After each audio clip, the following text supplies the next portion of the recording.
नमस्कार, मैं राज पुरोहित मधुर जी। आप देख रहे हैं एस्ट्रो तक।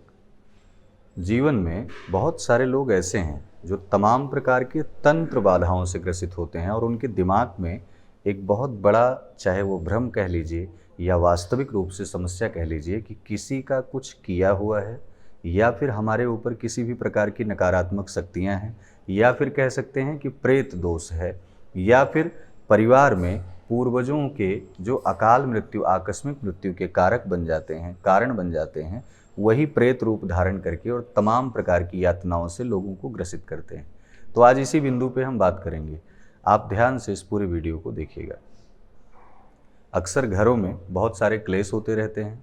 तमाम विवाद के कारण ऐसे बन जाते हैं जो निरर्थक किसी एक टॉपिक से शुरू होता है और वो अंततः जाते जाते बहुत गंभीर स्थिति में। लेकिन आपने ध्यान दिया होगा कि ये सारे विवाद दोपहर के बाद से शुरू होते हैं। जैसे जैसे सूर्यास्त का समय आएगा, सूर्य जब प्रबल स्थिति में होगा और अस्त की तरफ आएगा, वैसे ही यह विवाद भी अपनी अपनी परिस्थितियों को गति देने लगेगा।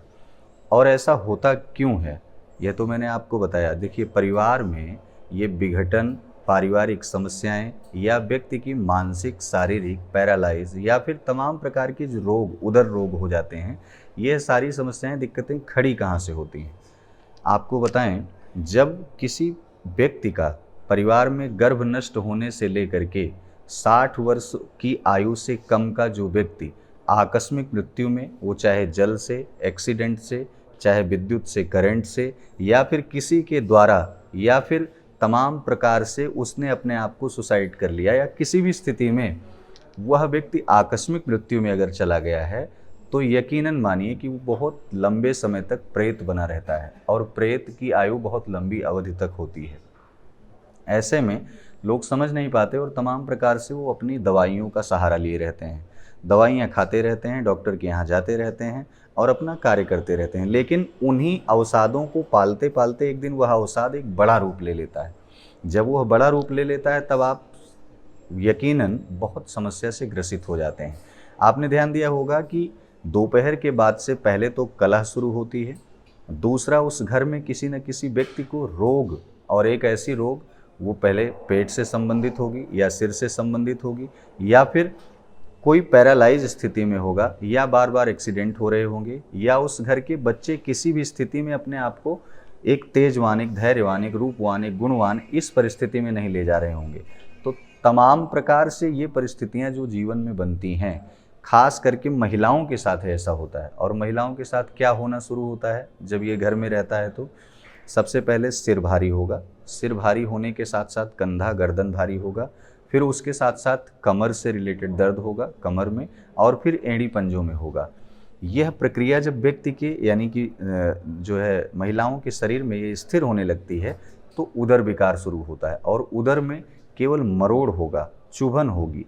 ऐसी परिस्थिति जब बनती है, इसका बनने का मुख्य रूप से कारण क्या होता है?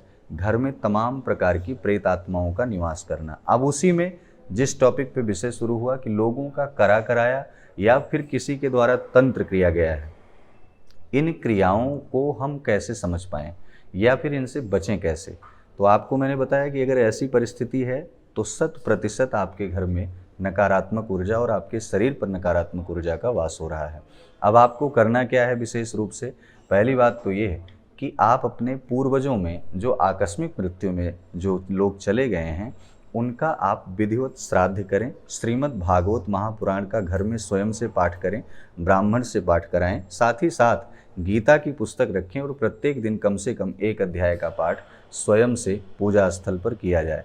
इससे आपके पूर्वजों में शांति होगी। अब रही बात कि हम जो किए कराए आदि तमाम चीज़ें हैं, जो तंत्र है, उससे कैसे मुक्ति पाएं, तो अमावस्या की रात्रि में आपको, अमावस्या की रात्रि में 11:40 के बाद से लेकर के और मध्याह्न रात्रि में 2 बजे के बीच में आपको करना क्या है?